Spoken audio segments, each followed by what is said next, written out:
They see my disability, I see my ability. They call me disabled, I call myself differently abled. There are some incidents that happen in your life.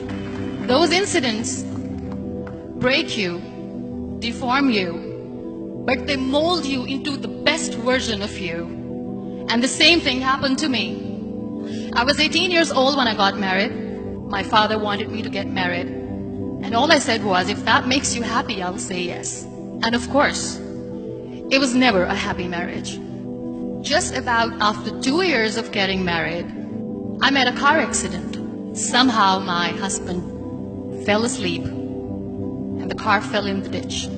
He managed to jump out, saved himself. I'm happy for him. But I stayed inside the car and I sustained a lot of injuries. The list is a bit long, don't get scared. The wrist was fractured.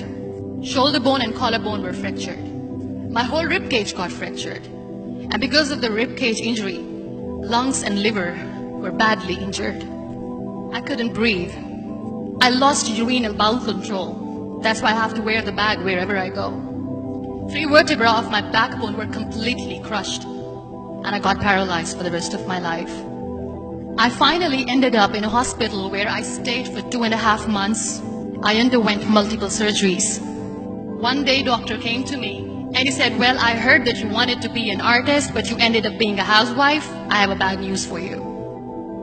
You won't be able to paint again because your wrist and your arm are so deformed, you won't be able to hold a pen again. Next day, doctor came to me and said, your spine injury is so bad, you won't be able to walk again. Because of your spine injury and the fixation that you have in your back, you won't be able to give birth to a child again. That day, I was devastated. I asked my mother, why me? And that is where I started to question my existence. Why am I even alive? And that is where I realized that the words have the power to heal the soul. My mother said to me, this too shall pass. God has a greater plan for you. I don't know what it is, but He surely has. And in all that distress and grief, somehow or the other, those words were so magical that they kept me going. One day I asked my brothers, I know I have a deformed hand, but I'm tired of looking at these white walls in the hospital and wearing these white scrubs. I'm getting tired of this. I want to add more colors to my life. I want to do something. Bring me some colors. Bring me some small canvas. I want to paint. So the very first painting I made was on my deathbed, where I painted for the very first time. It was not just an art piece or just my passion. It was my therapy. And then I was discharged and I went back home. And I went back home and I realized that I have developed a lot of pressure ulcers on my back and on my hip bone. I was unable to sit.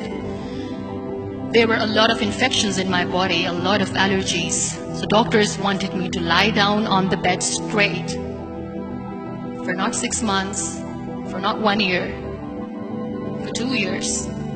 I was bedridden, confined in that one room, looking outside the window, listening to the birds chirping, and thinking maybe there will be a time when we'll be going out with the family and enjoying the nature. That was the time where I realized how lucky people are. That is the time where I realized that the day I'm going to sit, I'm going to share this pain with everyone to make them realize how blessed they are, and they don't even consider them lucky. That day I decided that I'm going to fight my fears. We all have fears. Fear of unknown, fear of losing people, fear of losing health, money. We want to excel in career, we want to become famous, we want to get money. We are scared all the time. So I wrote down one by one all those fears. And I decided that I'm going to overcome these fears one at a time. Do you know what was my biggest fear? Divorce. I was trying to cling on to this person who didn't want me anymore, but I said no. I have to make it work. But the day I decided that this is nothing but my fear, I liberated myself by setting him free. And I made myself emotionally so strong that the day I got the news that he's getting married, I sent him a text that I'm so happy for you and I wish you all the best. And he knows that I pray for him today. Number 2 was, I won't be able to be a mother again. And that was quite devastating for me. But then I realized there are so many children in the world, all they want is acceptance. So there is no point of crying, just go and adopt one. And that's what I did. People think that they will not be accepted by other people because we, in the world of perfect people, are imperfect. So I decided that instead of starting an NGO for disability awareness, which I know will not help anyone, I started to appear more in public. I started to paint. I decided that I'm going to join the national TV of Pakistan as an anchor person. And I've been doing a lot of shows for the last 3 years. I became the National Goodwill Ambassador for UN Women Pakistan, and now I speak for the rights of women, children. We talk about inclusion, diversity, gender equality, which is a must. Every time I go in public, I always smile. It's always a big toothy smile on my face, and people ask me, don't you get tired of smiling all the time? What's the secret? I always say one thing, that I have stopped worrying about the things that I have lost, the people that I have lost. Things and people who were meant to be with me are with me. And sometimes, somebody's absence makes you a better person. Cherish their absence.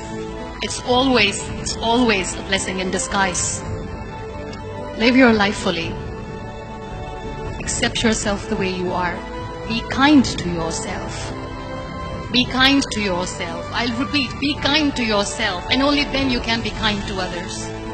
Love yourself and spread that love. Life will be hard. There will be turmoil. There will be trials, but that will only make you stronger. So when you accept yourself the way you are, the world recognizes you. It all starts from within.